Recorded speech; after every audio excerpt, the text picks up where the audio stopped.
Good evening, everybody. I'm Stuart Corbridge. I'm the Deputy Director and Provost here at LSE. It's really a great pleasure and honour to welcome you to the school for this evening's inaugural lecture by Professor Nigel Dodd on the topic of the social life of money. Now is the time, please, if you could just make sure that your mobile devices are turned to silent. But if you do want to tweet about tonight's event, the hashtag is LSE Money. It's a very special night tonight, being an inaugural lecture, and you have to turn yours off, Keith, as well. I'm going to come to Professor Hart in a minute. Tonight's talk is sponsored, obviously, by the Department of Sociology at the school, which is where Professor Dodd holds his chair. Nigel's been working on the sociology of money at least since the time of his PhD at Cambridge at the end of the 1980s and early into the early 1990s. And we're just talking in the green room about his Viva, which was an interesting one, clearly. Although he'll also be well known to some audience members for his work more broadly in economic sociology and contemporary social thought, including work on Benjamin and Foucault. His first two books, both published by Polity Press, were respectively The Sociology of Money, which I think is a very good book, and Social Theory and Modernity. But tonight, of course, Nigel will be developing arguments from his new book, The Social Life of Money, which was published just last month by Princeton University Press. There are copies outside. You will be able to buy them later and get them signed at the end of the lecture by Nigel here on stage. And Keith. I have to confess, I just did to Nigel that this is a book that I really do want to read, presumably over the Christmas vacation, although I do have Piketty in front of you, Nigel, and it's a fairly large tome, as many of us know. But I am looking forward to reading the book. I mean, if you look at how it's been described by really good people, people think of it as a hugely original contribution to the ways that we might think about money, not just in the wake of the global financial crisis or the global financial mess, but also as a set of claims on society that are made by some and not others on the bases of very different accounts of the legitimacy of issuing and regulating currency and other means of exchange. So this is restoring a much older and very important discourse on the meanings of money. Nigel's going to speak for around 40 to 45 minutes, and as soon as he sits down, I'm going to ask Professor Keith Hart to act as our first respondent for about 20 minutes before opening up to the floor for questions. Keith is currently a centennial professor of economic anthropology here at the school, but in the Department of International Development. Many of you, probably everyone in the audience, will know Keith, particularly for his work on the informal economy. He's also been working for many years on money in an unequal world, and most recently on what is called the end of all purpose money in the world post-2008. We were just chatting in the green room that Nigel and Keith are teaching a course together this term in international development. One thing for sure, we're in for a very lively evening. So, Nigel, over to you. Thank you.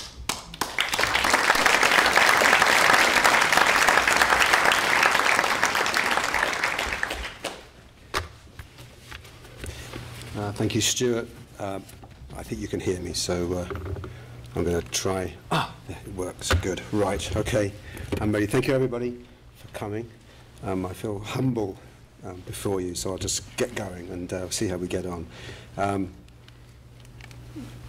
Good. This does work. Excellent.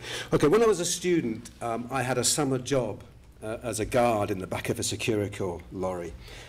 They called it the bullion van, and it carried vast amounts of cash between banks on the south coast of England and a depot somewhere near London. This depot was something like something out of a James Bond movie. It was located underground, and we backed the lorry up against huge, shiny metal doors.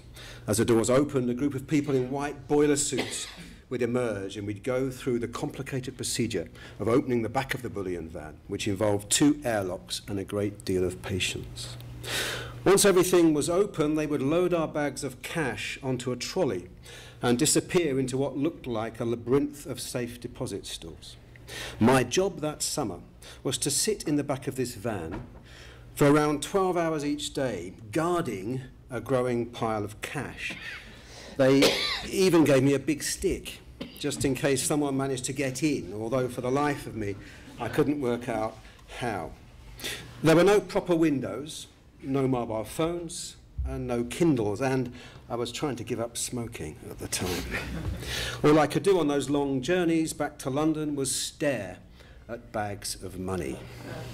These were purple, with a NatWest logo, and each one contained around £250,000. One day, I started piling them up to make a mattress, which I reckoned was worth about £4 million.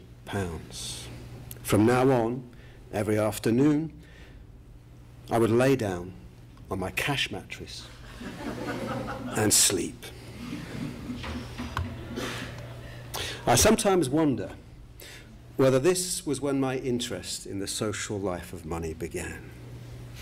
Although the amount of money I was seeing each day soon became quite meaningless, I never stopped being fascinated by the mechanics of money. It had never occurred to me before to ask how money travelled between banks, for example. And I rather liked the fact that there were huge underground vaults inhabited by people in white boiler suits like Oompa Loompas, pushing trolleys of cash around. What I was seeing and participating in with my big stick and my cash mattress was the infrastructure of the formal cash economy and the huge effort and cost involved in moving money around.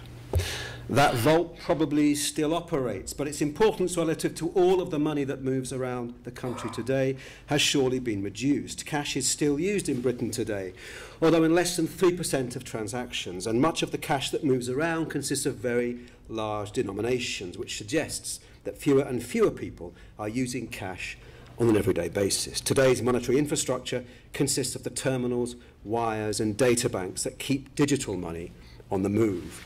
An important part of this normally invisible infrastructure was rudely exposed in the UK on Monday, when the clearinghouse automated payment system, or CHAPS, used for large payments like house purchases, broke down. The results were tangible as removal vans sat on driveways and estate agents and lawyers waited for payments to clear. This is the social life around money, the life that sustains it and is sustained by it, with its complex chains of interconnections. In the usual scheme of things, most of us don't spend much time thinking about the social life of money. We may worry about how much of it we have, or how much we need, or how we are going to make it last, but we rarely think about how it works or what it is.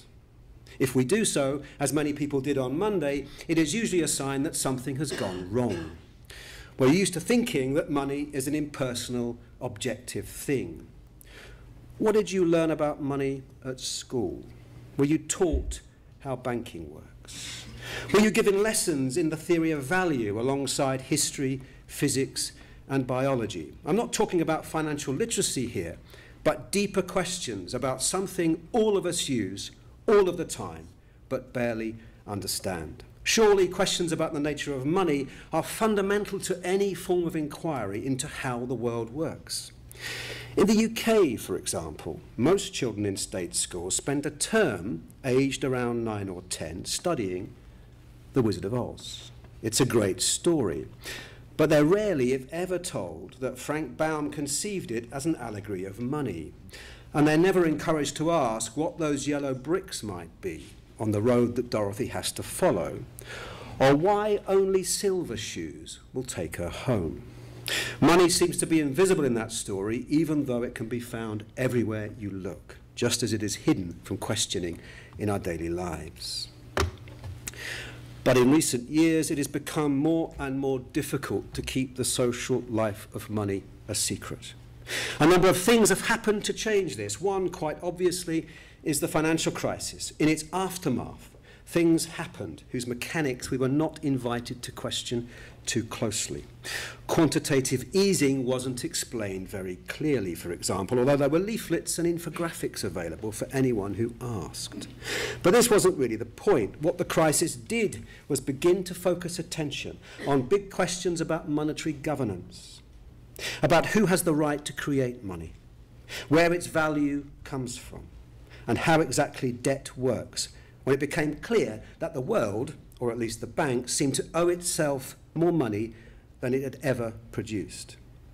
What also began to become clear as a direct result of the crisis were connections between the financial world, which can so easily seem distant and divorced, and the everyday. When people started to lose jobs, local government services ceased, and libraries closed as a result of austerity measures that were deemed to be necessary because of the financial crisis, it was little wonder that the question J.K. Galbraith had once asked about money, whence it came, where it went, became more and more compelling. This seemed to be a crisis of legitimacy as much as economics, provoked by the contrast between the resources that governments devoted to rescuing banks on the one hand and their willingness to make socially corrosive cuts in public expenditure on the other. The crisis polarized every society affected by it, giving birth to a meme, the 99%, that was inextricably tied to rising resentment and hostility towards Wall Street. The question of who pays goes to the heart of issues about how society organizes its money, raising profound questions about power, freedom, justice, and law. Zimmel once described money as a claim upon society. By doing so, he captured the sense in which the monetary system must be underpinned by trust, not merely between particular individuals, but also across society as a whole. This is what I am calling the social life of money, and it is being eroded by a system that allows immensely profitable banks to remain solvent at the public's expense. This erosion places the monetary system itself, configured around the state's special rights over the definition and production of money, under serious questioning.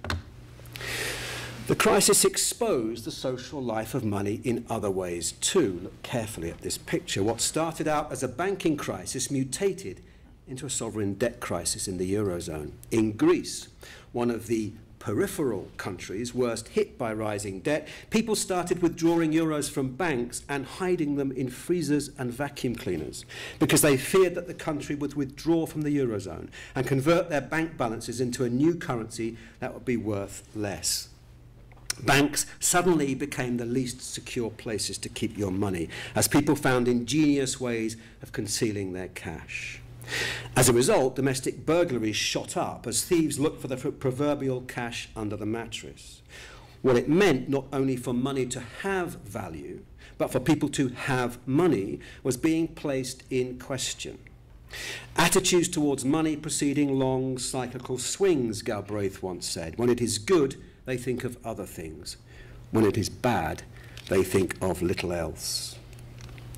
My aim in writing The Social Life of Money was to stand back and reconsider the nature of money, particularly its social nature, partly in response to these events. But I didn't want to write just another critique of the banking system. In any case, this isn't why I started to write the book, which was before the crisis even began. When I started the book, I was responding to a different set of developments that had been going on for some time, although they have certainly accelerated since 2008. When I spent that summer riding around in the back of a bullion van, sleeping on my mattress of cash, it was easy to think of money as something singular. In the advanced capitalist countries, we were still living in the era of state monopoly currency. So not only was cash more prevalent than it is today, but national currencies were too. But since that time, we have been witnessing something of a monetary revolution. There are three main arguments in the book that address this revolution. The first is about what money is. I argue that money is a process, not a thing, whose value comes from its qualities as a social relation. Money is shaped from the inside by the social practices of its users. The great sweeping historical associations between money and gold and between money and the state are inessential. It can exist without them, as much as their structures linger.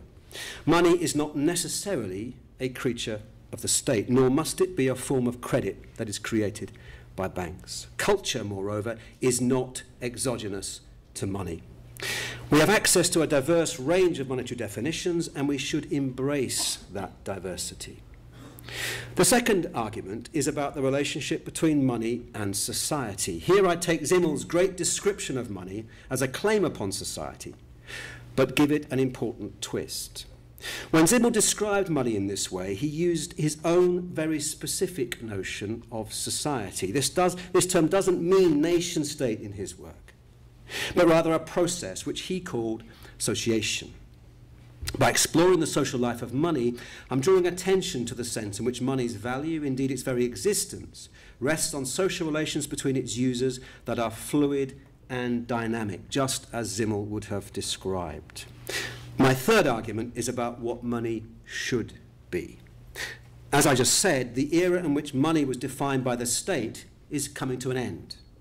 Alternative currencies are growing at an astonishing rate today, and we need a greater range of conceptual tools in order to understand them.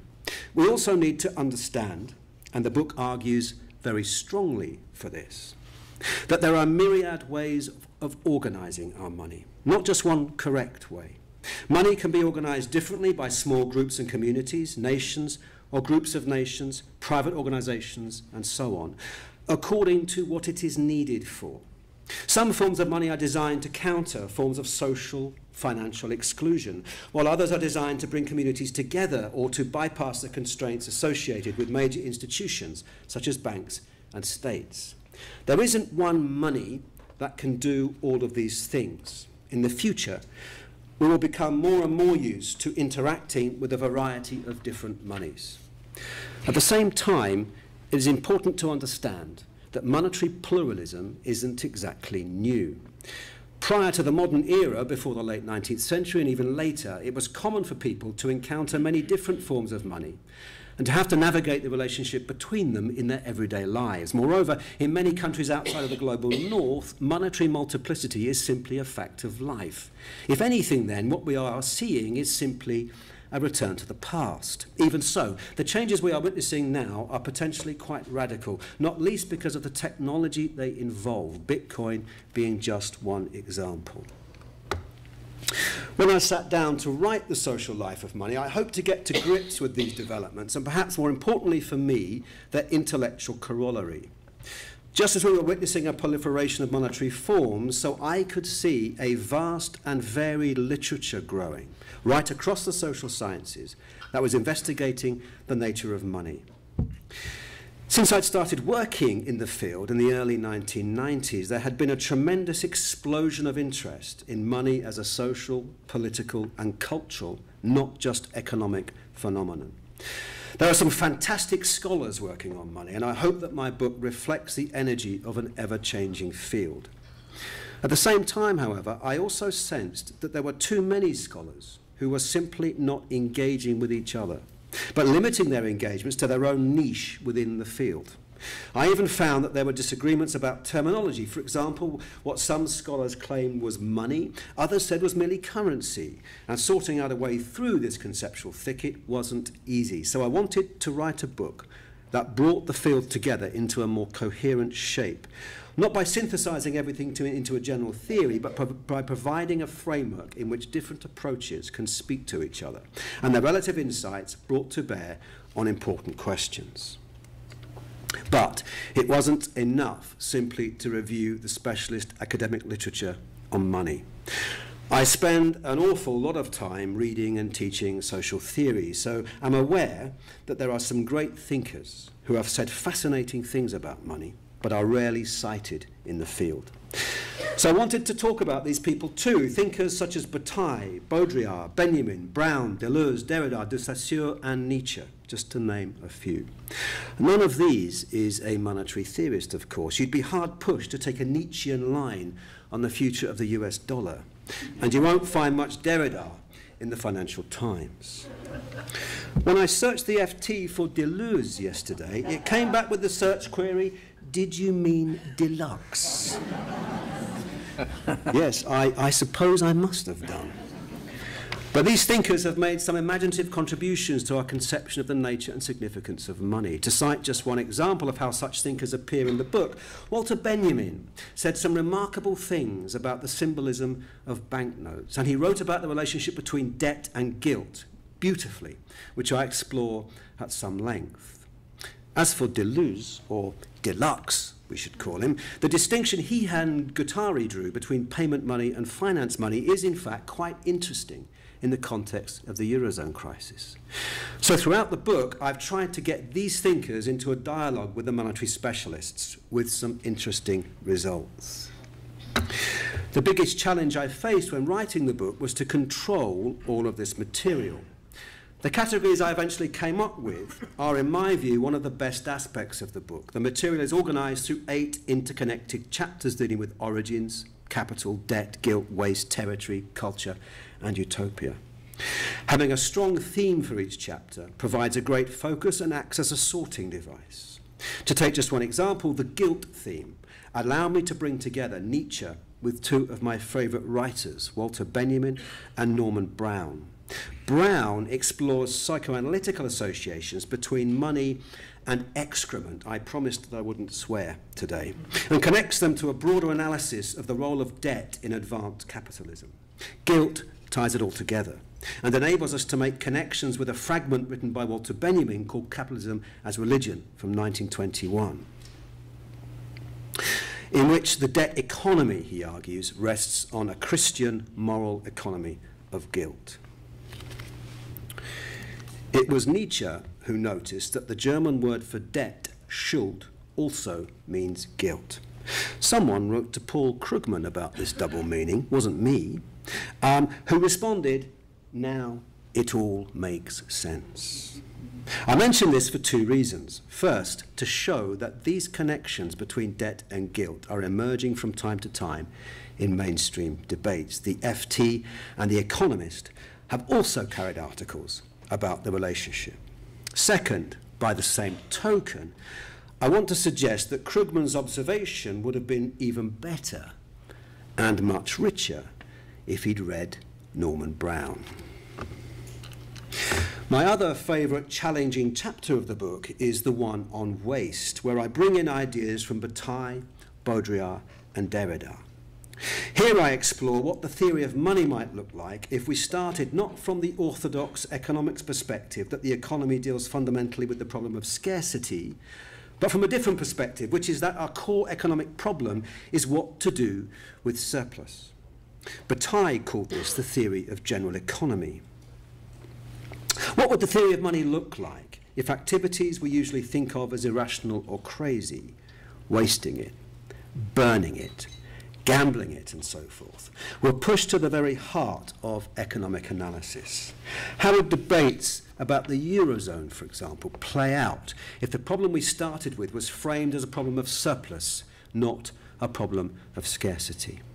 The fact that it is almost impossible to imagine this without making moral judgments speaks volumes about the strength of the monetary paradigm we are caught up in, which begins with the problem of scarcity and treats frugality as inherently noble. One thing that emerges from such a discussion is that money can be celebrated as something joyful and irrational, emotional and personal, not just as cold, hard and impersonal. Think about your own relationship with money. When did you last give some money to someone as a gift? Would you give your mother or your father, your partner or your child a £50 note on their birthday? Have you ever burned money or frittered it away without feeling bad about it afterwards? Can you imagine being emotionally attached to a particular banknote or credit card? My daughter, when she was about 5 years old, received a cash prize one day for throwing a frisbee into a field of cows and guessing, well, I won't swear again, but it's to do with excrement. On taking her prize, because she got it spot on, I asked her what she wanted to spend the money on. She held up the banknote and declared that this was her prize. She was perfectly happy with it and would be holding on to it, thanks very much. I found myself giving her a lecture, trying to tell her that money doesn't work like that. Thanks very much. It's just interchangeable paper, worth only what you get for it. Then I realized that I was just reproducing the ideology. Excuse me. That money is an impersonal thing, anonymous and cold, something that just mediates the exchange of commodities without having any real presence of its own in our economic lives. So I let her keep the banknote and bought her something else with my credit card. Theory only gets you so far. Now, when I asked my daughter if it was okay to tell this story, she cut me a deal. I could tell it if I buy her a new pair of jeans. So that's the deal. She's sharp. Classical social thought was shaped by a view of money as a malevolent social force. Money was like acid, corrupting social life by turning it into a calculating, impersonal space in which increasingly we relate to each other only through economic exchange. Marx described money as a universal agent of separation, for example, while Max Weber said that it was the most abstract and impersonal element that exists in human life. Even Nietzsche got in on the act. Almost everything he said about money was negative. For example, as the educated classes are being swept along by a hugely contemptible money economy, he spat, the world has never been more worldly, never poorer in love and goodness. And Simmel said that money makes us treat every social encounter as a mathematical problem. But although money has generally had a bad press from these thinkers, they had some good things to say about it too. Marx described money as the bond of all bonds, while Simmel described it as a branch from the same root that produces all the other flowers of our culture. Even more strikingly, many of these thinkers suggested that money inspires feelings in us that are analogous to our feelings towards God. Marx compared money to Christ's representation of men before God, for example, while Nietzsche didn't only announce that God was dead, but argued that he'd been replaced by money. What one formerly did for the sake of God, he said, one now does for the sake of money. One of the most remarkable things about money is that it is capable of arousing these contrasting thoughts and feelings: fear and excitement, loathing and desire, disgust and awe. But these are not contradictions in our understanding of money that need to be ironed out by good theory. They are different sides of money that coexist simultaneously, enabling us to enjoy a relationship with it that is rich and rewarding and damaging and problematic. Alas, negative images of money still have populist appeal, as we saw with several books published in the aftermath of the financial crisis. Bestsellers such as How Much Is Enough by the Skidelskis and What Money Can't Buy by Michael Sandel lament our obsession with money as symptoms of a pathological society. Even Pope Francis joined the chorus of complaint against the cultural damage that can be inflicted by money, lambasting neoliberalism as the dictatorship of an economy without purpose nor truly human face, and arguing that the worship of the ancient golden calf has found a new and ruthless image in the fetishism of money. My point is that these negative images of money are not completely wrong, but rather they are only barely half right. We need to challenge the knee-jerk image of money as a culturally destructive force. And one of the most important things I try to do in the book is bring out money's utopian sides. Usually, money features in utopia only by its absence. It is as if by abolishing money we could cure all kinds of social ills.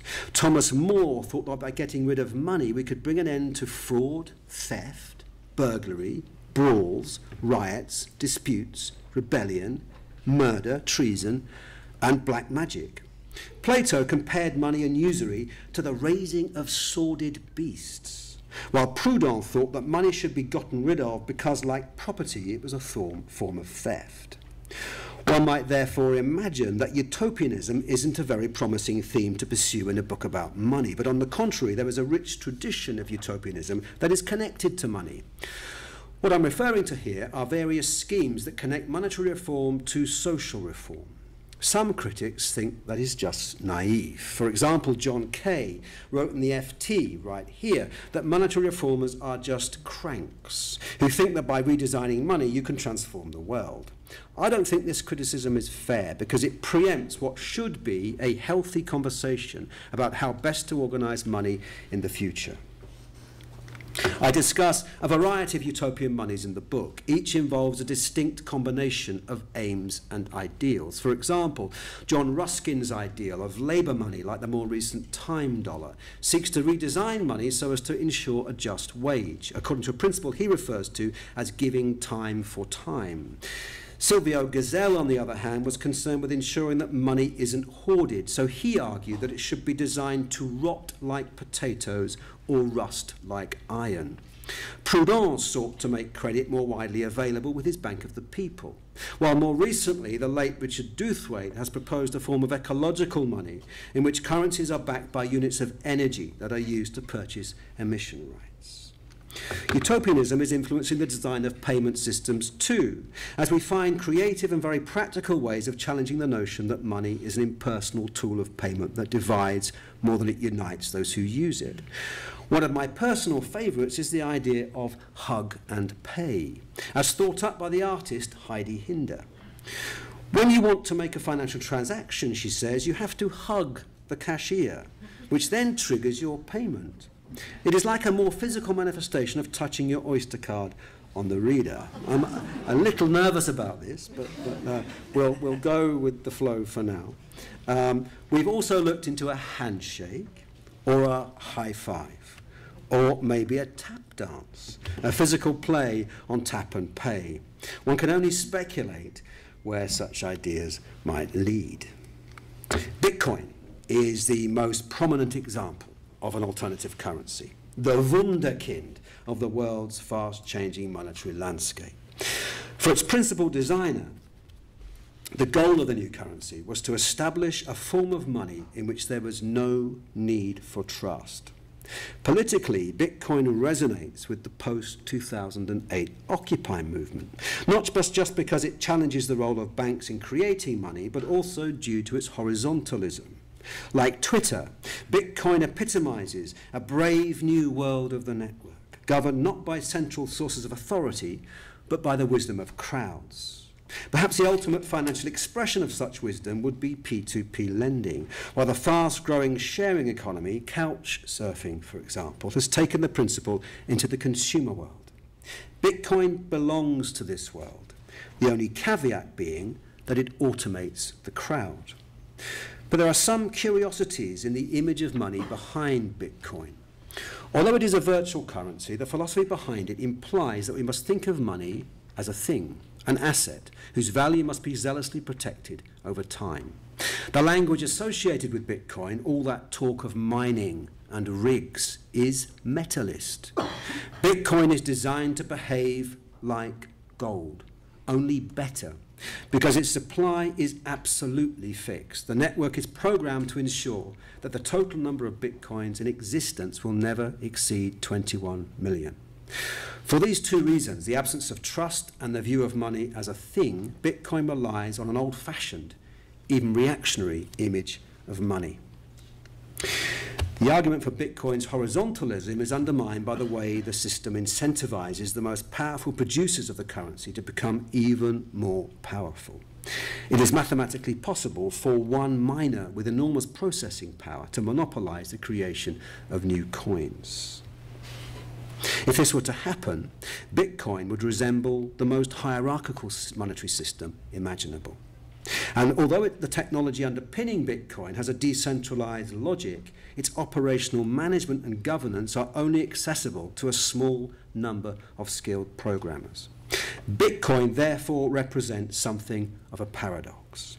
While the theory behind it tells us that money is a thing like gold that can operate apart from the uncertainties of social life, the currency itself is being sustained by leadership, social organization, social structure, utopianism, and trust. Contrary to the intentions of its designers, Bitcoin manifests forms of sociality and creativity that are crucial to the social life of money. As I said earlier on, we are living already in an increasingly pluralistic monetary world. Some of this is being generated by utopianism, but it would be naive of me to ignore the commercial agenda that is also driving the process of monetary diversification forward. As the everyday use of cash declines, the private payment services industry is making a grab for money's infrastructure. Social networking platforms and mobile phone companies are joining credit card companies, all vying for the 1 to 4% slice of every payment made. There are clear dangers here. Open access to payments technology, whether that technology consists of cash, plastic, or hug and pay, should be an integral part of the freedom that comes with using money. And that freedom should not be compromised by private interests. An important aspect of money's infrastructure is being potentially taken further away from, not closer towards, the civic benefits that are meant to accrue from the emergence of alternative monies. Hence, there are two basic trends in the ongoing transformation of money, which potentially are in tension. On the one side, money is being reinvented by critics of the financial system who are striving to develop viable alternative financial and monetary systems, from local money such as the Brixton pound, through various forms of P2P lending such as Zopa, to digital currencies such as Bitcoin. On the other side, the payments industry is being transformed by private corporations who are acutely aware of the huge profits to be gained from owning a piece of the payments infrastructure. Just think of PayPal, Amazon, Google, Apple Pay, Square, and iZettle, just to name a few. To express this distinction crudely, the first development is utopian, the second capitalistic. There are some interesting crossovers and confusions between them, but there is a danger, only a danger, that they are taking us in different directions. The first celebrates money's essential sociality and seeks to be inclusive. The second privatizes money and is inherently exclusionary. On the 24th of May, 2010, an American lawyer known online as Beowulf posted a comment on a discussion thread suggesting that the US Treasury could, if it wanted, mint 12 $1 trillion platinum coins and deposit them at the Federal Reserve in order to pay off the national debt by lunch.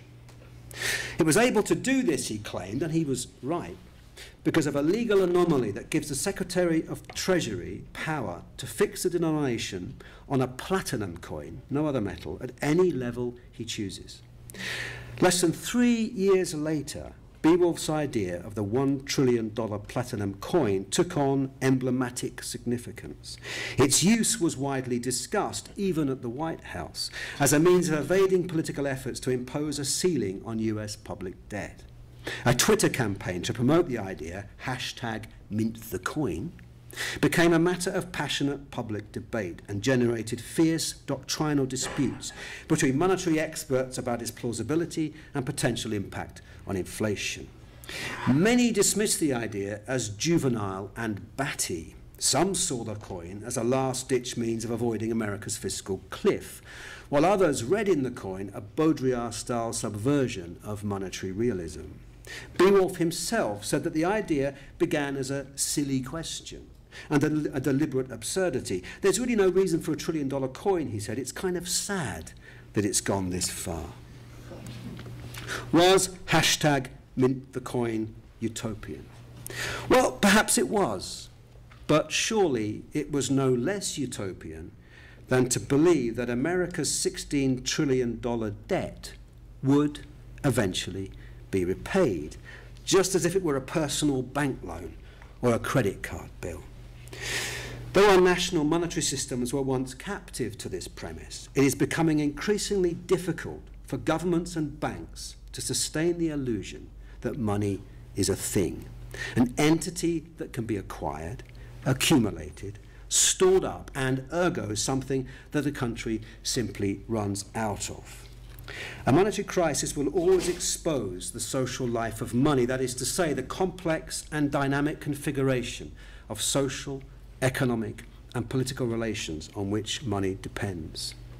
Such a crisis does not simply show money up for what it really is. More importantly, it reveals money for what it really is not. That is to say, it is not an objective entity whose value is independent of social and political relations. This is the underlying significance of the debate about the $1 trillion coin. The very possibility that such a coin could be minted by popular demand and that it could indeed be used to redeem some of America's public debt, seem to reinforce the argument that money is a process, not a thing.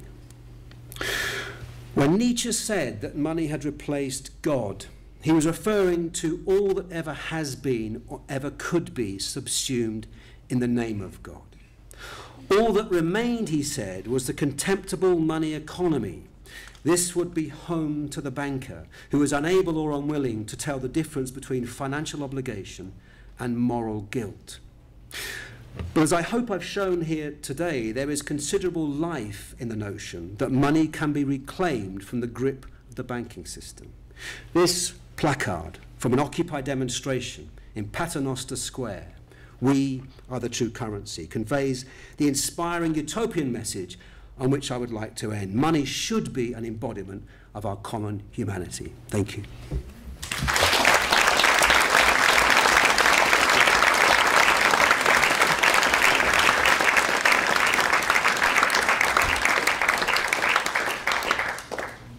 Thank you very much, Nigel. Some people drift away at the end. I just wanted to say before I hand over to Keith that it's really a very celebratory moment tonight with Nigel doing his inaugural lecture. And I think it's very nice that a large number of colleagues from sociology are with us. I think your daughter is with us too, hiding behind Pat and Claire. So you struck a good deal. Well done. And I think it's wonderful that we're sort of reintroducing the idea of an inaugural lecture, but I have to say that I thought yours was profound, provocative, absolutely beautifully delivered. It was wonderful. It was great, and we're going to have a celebration outside at the end. We're going to hear from Keith first and also take questions and answers. And it really does make me want to read the book. I mean, the geographer in me also would want to say, if maybe you did touch upon this, but I think with The Wizard of Oz, it was a critique from the Midwest of New York, wasn't it? And OZ was NY at one remove, I think, in that famous book. So thank you very much. We're very lucky now that we have Keith Hart to deliver the formal response to Nigel, and then we'll move out into the audience. So Keith, over to you, please. I think I'll stay here. Do you think? Sure. Sure.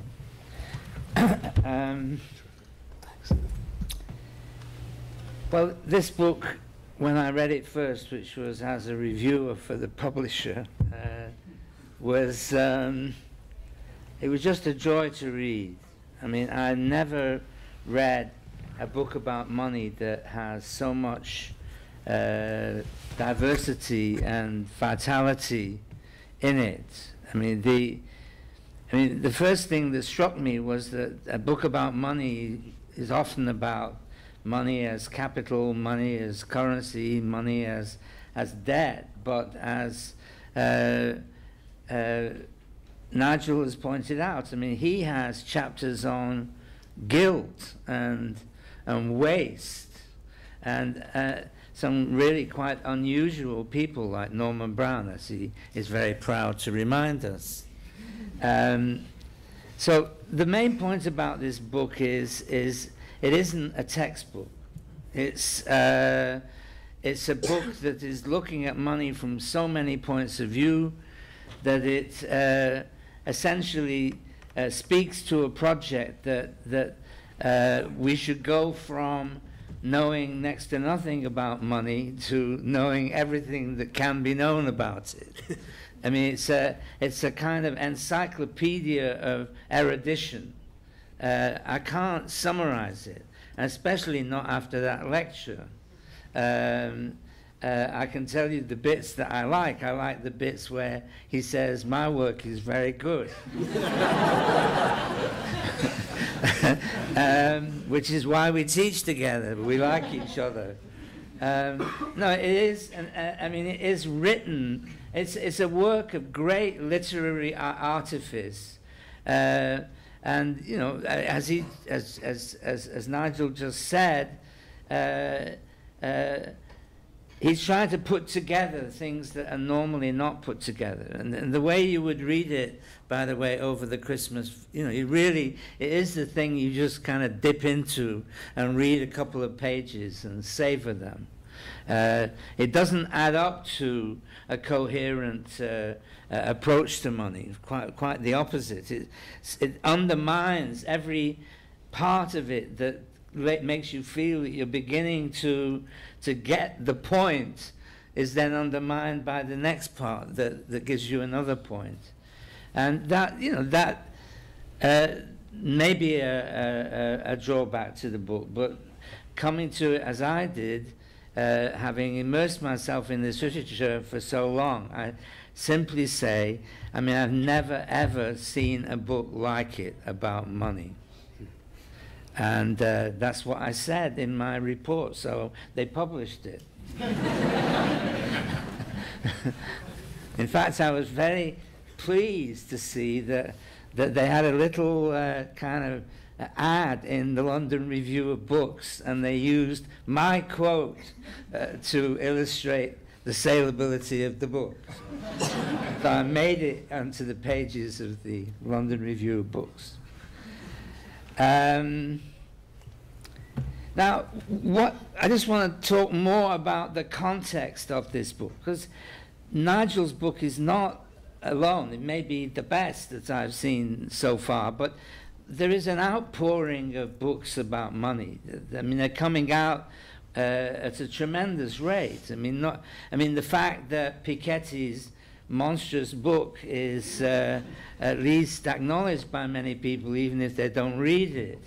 I mean, there are any number of these. I mean, I have a Kindle. I love Kindles, and half the contents are Scandinavian crime fiction, and the other half are books on money. And I guess I need one in order to sustain the other. So, I mean, the question I want to ask is, why are we... I don't think it's an exaggeration to say that we're living in a golden age of books about money. I mean, I could name a dozen really excellent new books of the last few years, but of course I won't. So, now the answer, I think, now this is a bit of a stretch, I'm sure.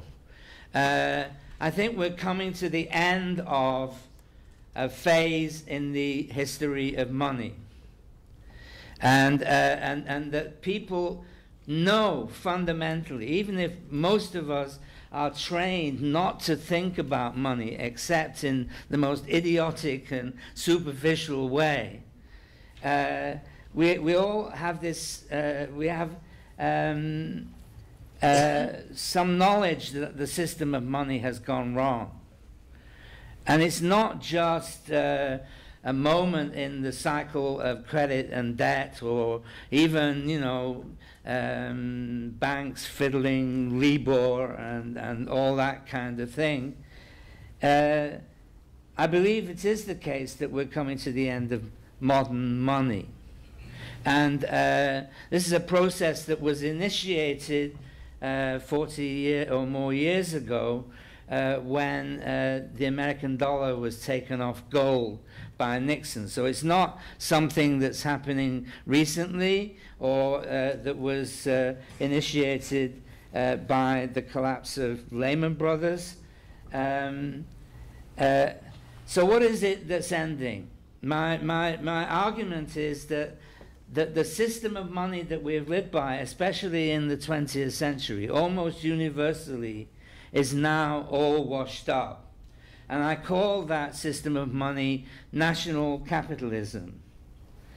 Now, national capitalism is the aim to manage markets, money, and accumulation through central bureaucracy in the interests of a national citizen body. And as a process, it began in the mid-19th century, and it took root after the First World War, and its heyday was what the French call les Trente Glorieuses, from 45 to 75, after the Second World War. Now, I mean, I think we don't understand, because we're immersed in it, how powerful the notion of the nation is, or of national community. I mean, it's so many different things. It's a political community, guaranteeing our laws and protecting us from adversaries. It's a territorial community. It's the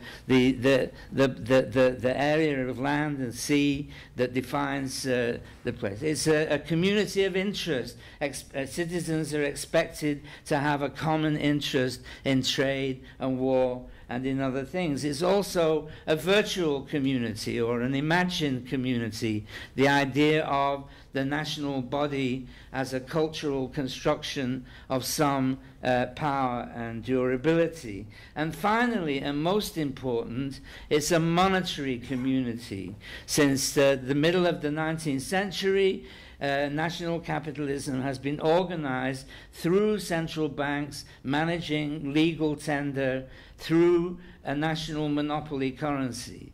We have an idea that most of us, if we think about money at all, imagine that it is something singular, because the national frameworks that we habitually have lived through are symbolized by this one thing, the national money. I've mentioned already that that national capitalism was invented through a series of political revolutions in the 1860s and early 1870s. All the major players in 20th century history, the United States, Russia, Germany, Italy, France, Japan, Britain, all went through political revolutions in that decade. It was also the decade when Marx produced Capital. And it was essentially based on an alliance between capitalists and the traditional enforcers, the landlord class. Remember that the bourgeois revolution was allegedly against the landlords by the capitalists, with the workers somehow in tow. But this national capitalism and the class basis, which is essentially a class alliance between governments and businesses, that took new forms in the late 19th century. This became, in a fluctuating way, the organizing principle of economy in the 20th century. Now, this system, which more or less ended in the 70s. It ended, as I've said, when the dollar went off gold. The following year, money derivatives were invented in Chicago. I mean, in the mid-1970s, just to give you some idea of the sheer scale of what's happened in the last 40 years, in the mid-1970s, almost all the money that was transacted internationally was used to pay for goods and services. There was almost no money exchanged directly just for money. Today, just foreign exchange, the turnover of foreign exchange is now $7.5 trillion daily. And that's just money for money. In fact, the proportion of the international exchange of money that is for buying and selling goods and services is incredibly small now. So what we have is a global circuit that has become detached from national politics, detached even from trade, and which is more or less a self-sufficient circuit operating beyond the law of any national government, and often illegally through tax havens, shadow banking, hedge funds, all kinds. Money has simply escaped from whatever it was in the post-war period, the Keynesian consensus. And we have a situation where politics remains overwhelmingly, at least notionally, national, and the money system has simply escaped from any legal or political control by any known territorial entity. That's why, you know, I argue that national capitalism is more or less washed up, and why, therefore, the period we're in, at some subliminal level, is a popular recognition that we can no longer live off the assumptions concerning money that were normal in the 20th century. Now, can I have a few minutes? Okay. Now, I mean, one of the things that's driving this detachment of the money circuit, you know, is, as you know, neoliberalism. It's the premise that markets will flourish as long as markets and money are subjected to minimal political interference and legal and administrative control. I mean, that's the, in other words, the neoliberals dream of money without politics, markets without states. And in fact, they share this dream with the techno-utopians that Nigel likes, you know, the Bitcoin people and so on, you know, who equally have this idea that what they want is a system of money with no politics in it. And I mean, that what happens when you imagine that the politics has been removed from the money circuit is that the politics goes underground and is less amenable to interference. So that, for example, the Bitcoin exchange, Mt. Gox, at one point was controlling 80% of Bitcoin transactions. And, you know, this means that it had more control over the currency than a central bank does over a national currency. And yet they were claiming that this was a form of money without politics. I mean, when they had a sell-off of the currency, Mt. Gox had enough control to be able to limit the exchange and stabilize the price at around a certain policy. But it's also the case that at the end of the Cold War, the Europeans especially had this notion that free market capitalism had won, and they made two massive and irreversible blunders. I mean, first of all, they privatized the Russian economy without making any attempt to institute effective legal or political controls over money. The result was gangsters and oligarchs got all the money, and we've got Putin to show for it. But even worse, the Western Europeans decided that they were going to acquire political union by creating a single currency, the euro. And once again, the logic is that markets precede politics. It wasn't like that before. I mean, when the Americans fought a civil war before they nationalized their currency, the politics comes before the markets. But in this ideology, markets can be a sufficient means of achieving political ends, and it ends up in disaster. I mean, I don't know when it's going to happen. I've made terrible bets on the euro already, but I don't know when it's going to finish, but it will finish. But of course, as Keynes said, you know, in the markets, everything is timing is everything. Now, I can only allude to, this massive explosion in transactions involving money globally is unthinkable without the internet. In fact, the whole subprime crisis that was cooked up by Wall Street came from the fact that they understood the potential of the internet for certain kinds of accumulation before, for example, the Europeans. So, as I mentioned, not only is the technology of money transfers massively accelerated and so on, but also the legal frameworks for doing it, tax havens, money market funds, and all the rest of that.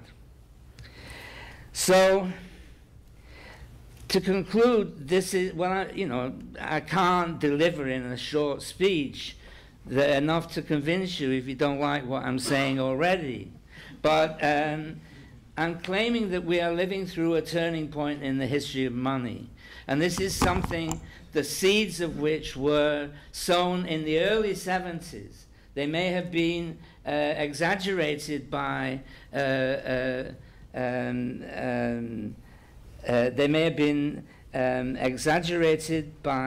the Cold War, by the internet, by various other developments since, or by the crisis of 2008. But the fundamental issues driving global money and the inadequacy of local, national, political, legal frameworks for controlling it is something that's been building up for decades. And it may take some more decades before it is resolved. Okay, and I mentioned, the reason why Piketty's book is popular is because he's talking about inequality. He's talking about inherited inequalities of wealth. We're living in a society in which it becomes more and more obvious that the opportunities that we believe citizens and their children had are being removed by established and entrenched unequal wealth. So I think it's not surprising that people have a general interest in money today. I think there are many good reasons for being interested in it. And frankly, if you don't have an interest in money, then good luck to you. People ask me, why are you an economic anthropologist? And I say, because I want to save my family from the Holocaust that's coming up. Everything that I do as an economic anthropologist, I believe has a personal application to me and my own. And I hope when I'm teaching that I can give people some sense that they can learn something useful in the management of money in their own lives. But basically, this idea of money as God, is okay. It's a bit trite. The fact is, money is the ocean that we swim in. And when did you ever expect fish to develop a conceptual organization of their, of their environment? We are stuck in this, in this ocean that we can't possibly really understand, except, as I say, I think it'll take people time, because it's a big book and it's a very complex book, but it's beautifully written and very accessible. The Social Life of Money of Nigel Dodd will, at the very least, I hope, make you feel that you have a point of entry into this fascinating and extremely complex subject.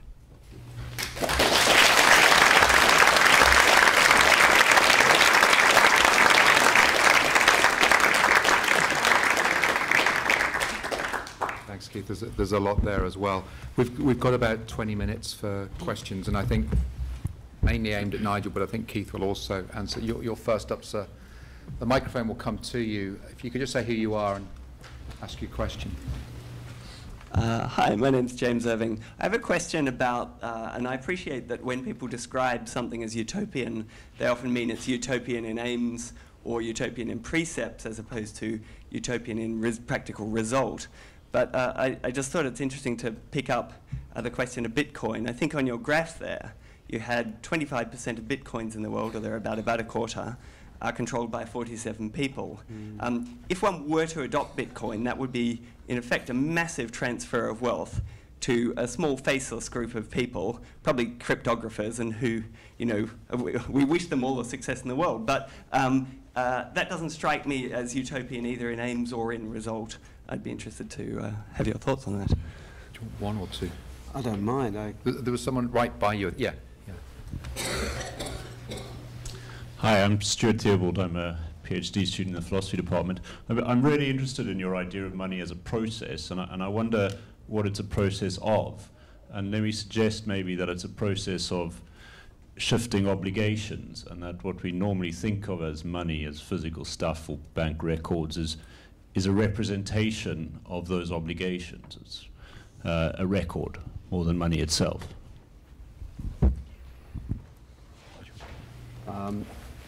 Okay, on the meaning of utopia is none place, not ideal world.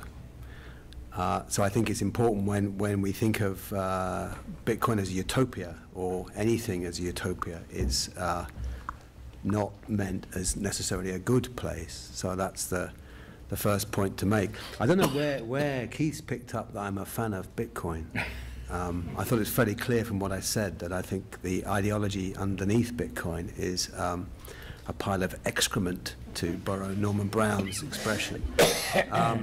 What's fascinating about Bitcoin is that actually it comes to resemble, as Keith was saying, very much almost a kind of a national currency system on acid or on steroids. It becomes even more, and it reproduces inequalities to an even greater extent, or at least to the concentration of wealth in Bitcoin. It's very similar to the concentration of ownership of gold, for example. Not quite as concentrated as gold, but close to that. So, yeah, if the world was to become a Bitcoin world, it wouldn't be a very pleasant place. But you know, we can all go home then. Well, no, because what Bitcoin's done is start really drive a conversation about money.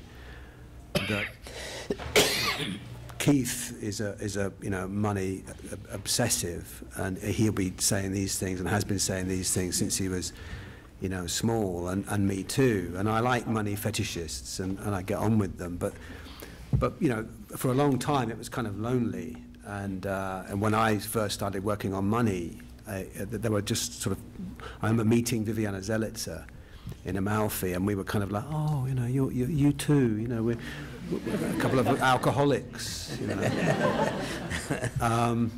Because it was just, you know, me and her, and that was about it. And this was back in the early 90s. And a student of mine recently, I was telling her this story. She's actually here, but I'm not going to, she'll know who she is.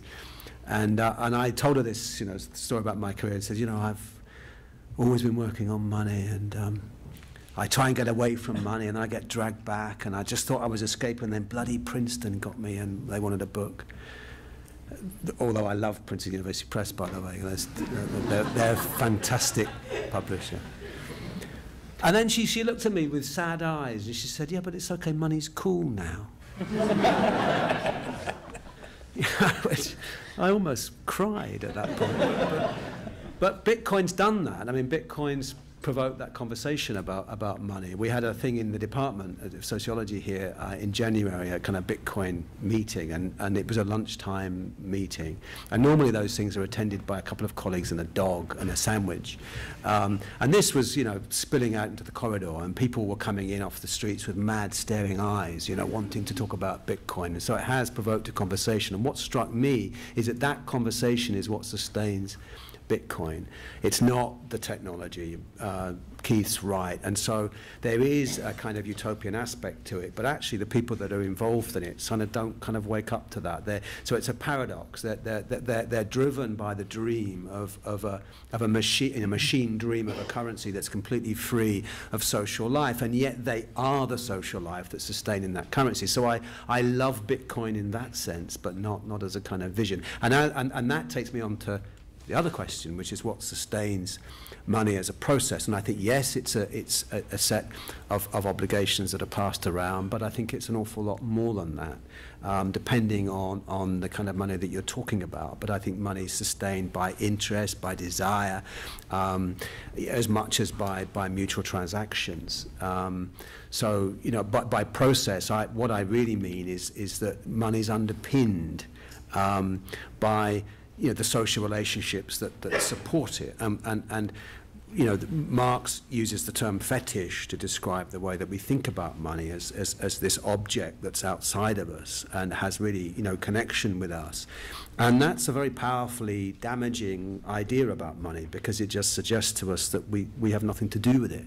And that's why I like the $1 trillion coin, because although in a sense it's a very statist idea, you know, it did draw attention to the sense that actually this debt was could just, you know, tick and it was gone, and that was kind of powerful notion. So that drew attention to me to the social obligations that sustain money, and it's not sort of the metal, and it's not it's not stored up in the earth or anything like that.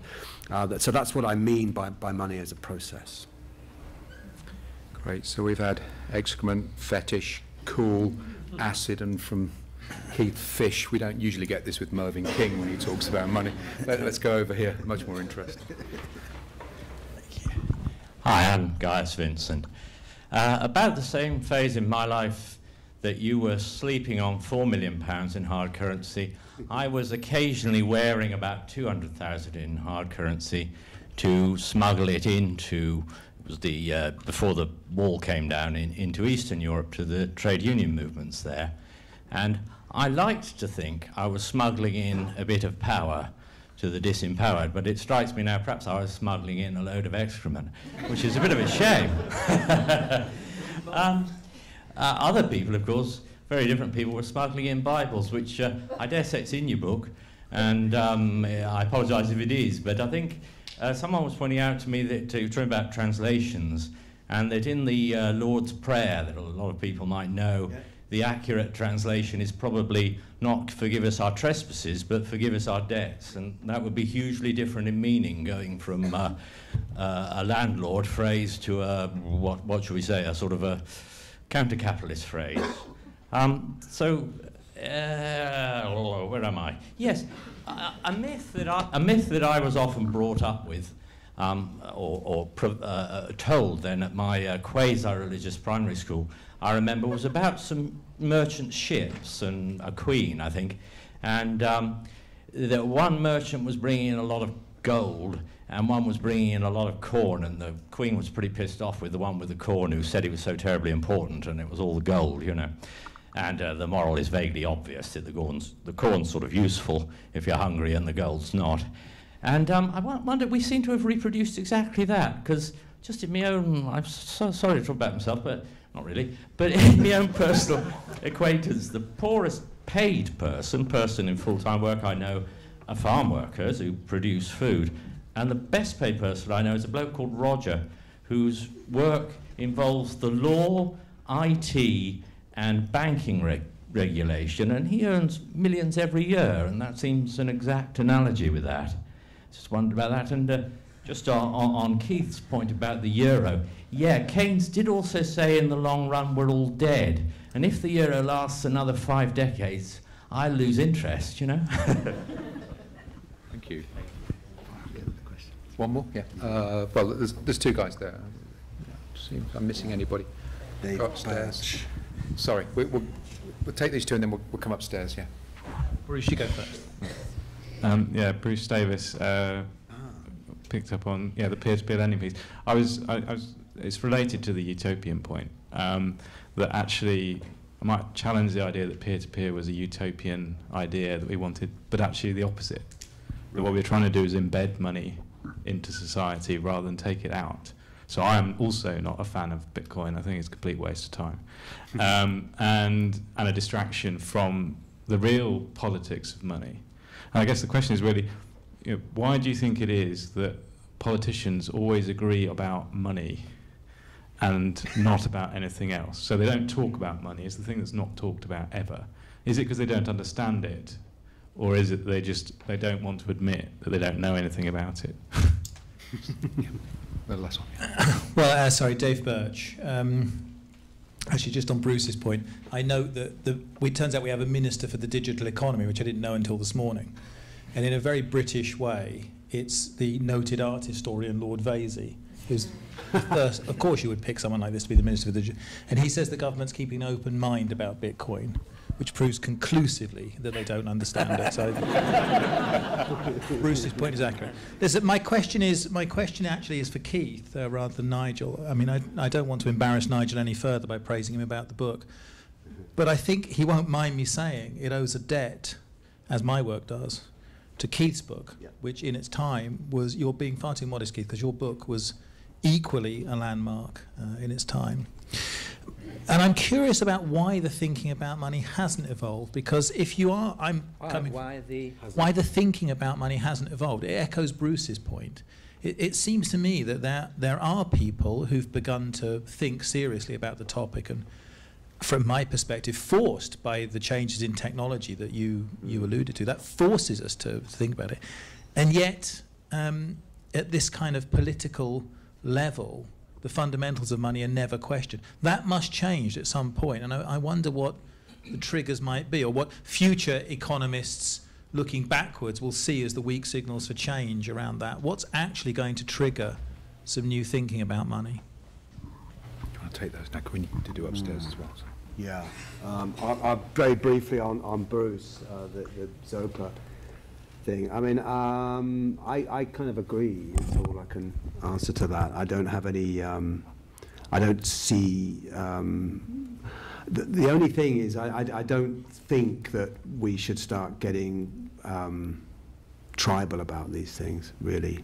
And we start saying, we think Bitcoin's wrong, and I talk to a lot of monetary reformists, people involved in the Brixton Pound, supporters of positive money, people that are into Bitcoin or Dogecoin or Litecoin or Dodd coin or whatever other kind of version. And I am a committed pluralist, and so for me it's that the more people are talking about this, the more I'm happy. And I don't like to hear anyone saying, well, that's not really a valid project, and then kind of dismissing it without any disrespect. I just think it's all part of a conversation we need to be having. And this is the sort of if you talk to people from, say, the Brixton Pound about Bitcoin, and initially that it's really, and a lot of local currency people are kind of annoyed by Bitcoin because it's sort of got this, it's the cool thing. But on the other hand, they know and they will admit that people are talking about their thing that wouldn't be talking about it otherwise, and lots of interesting kind of weird, hairy people, sorry Dave, are converging on this, and I think that's sort of exciting. And Bitcoin's it's going to go away in a sense that it's already moved on to Bitcoin 2.0, which I didn't talk about, Ethereum and dark wallet. If you really want kind of something spooky, go and YouTube dark wallet, and their ad is fantastic. And that's just kind of that's Bitcoin's gone in that sense. It's off towards smart contracts. So it's not really something to kind of worry about, but something else will come on that for money that's behind it probably. And then for Dave's question, I'm really very happy that Keith's going to answer that. Sure, quickly. Well, I mean, Nigel he does a good job of disguising it, but he's an intellectual. And when I said, that he likes Bitcoin, I meant he likes it because he understands it so well. So that when he he always has a prominent place for Bitcoin when he's writing about money, not because he actually likes the project, but he likes the fact that he knows it. And I can only say that because I'm the same. I mean, this is very kind of you, Dave, to talk about the book that I wrote 14, 15 years ago. On this question of timing, I mean, Keynes was at the Treaty of Versailles, and he said, don't hammer the Germans, because if you do, you'll destroy the European economy. And Lloyd George and Clemenceau decided to hammer the Germans. So he was extremely upset, and he went back and published the book on the economic consequences of the peace. And then he started selling the Deutschmark short. But for some ridiculous reason, like the German banks, I mean, look what they're doing with the euro. I mean, the Deutschmark stayed up throughout 1920, and he was massively overexposed on his short contracts, which he had to meet, 10 times what he'd actually, and he was belly up, and his father, John Neville Keynes, who was the registrar and professor of political economy at the University of Cambridge, remortgaged the house to bail him out. And Keynes never bet his own money again. I mean, he was the bursar of kings and made it a very rich place, but he was betting their money. Anyway, about 3 years later, 1923 it was, he was at a party in Cambridge, and this woman came up to him. By now, of course, the Weimar collapse had already occurred. She says, but, I mean, in the long run, you were right. And he said, in the long run, we're all dead. I mean, that's the particular... so in my own case, I mean, obviously, I wrote that book, The Memory Bank, because I had an LSE named lecture in the 80s, the Malinowski lecture, and I wrote it on money, and it was called Heads or Tails.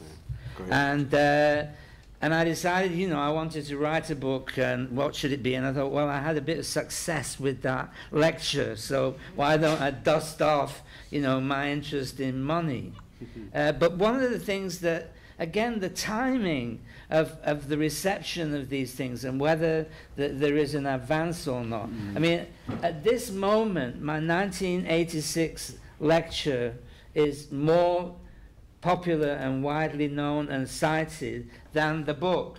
Yeah. Now, I don't think the book is basically how did the digital revolution alter the conditions of money and exchange, which I think is a more far-seeing book. But the other article, written in the middle of the shift from Keynesian to monetarist policy, which is what it's about, the shift from state to market in the organization of money. I mean, people can grasp what's in it a lot more easily than this. And I don't think it's that people haven't made any progress. I mean, I have made a lot of progress in the last 10, 15 years in developing my ideas about money, and I even published some of it. But I think, the question is really alchemical, how ideas kind of enter into public discourse at a certain time, and whether people take them up and develop them or not. I mean, it's actually completely mysterious to me how this happens. Let's just take the two last. There's two people upstairs who want to ask a quick question. So you and you, yeah, and then. It's more of a reflection, really. I was interested in what you said about how, things like Bitcoin or the gold standard, and they had a lot of potential for control, and it, which could lead to great inequality. But I wonder if one of the reasons they're also appealing is because even if they are controlled, at least we all know the rules, and in that sense, it makes us all equal. Money is a great equalizer because we all know the rules by it. And then I wondered what you thought. What happened if that is the case? when sort of two worlds collide, when we start seeing things like Bitcoin being accused of being a place for money launderers in the real world, for example. Any reflections on that? It's just right there. Yeah, you get the last one. Hi, Nigel. My name is William Wong. Thank you for following me on Twitter earlier. But also congratulations for your amazing book. I just managed to read 10 pages on my way here. It reads like a runaway thriller, just so unlike any book on money. But less seriously, I should say, I'm in the process of launching a startup. It's really to talk about money, but via Instagram. And I'd love to have a separate conversation with you. Going back to your lecture earlier, you briefly mentioned we're not here to talk about financial literacy, albeit that's very important. It's taken so many years. Finally, financial literacy in some forms is now in the national school curriculum, in state schools in England, finally. Now, my point here really is, I know your book is not about teaching people personal finance. The concepts are really important. How would you like to see the core thesis, the ideas embodied in your book, to be really more, I'm not saying it's not accessible, but the Princeton book is still a niche. How would you like to see it really rolled out across channels and media, so far more of people in Britain and worldwide really think about these issues seriously, and not just within the walls of the LSE lecture hall? I love to work on that. We need to get onto mass collaboration and thinking. It can't just be restricted to a few institutions. Let Nigel answer that, and then I think we'll have to. Okay.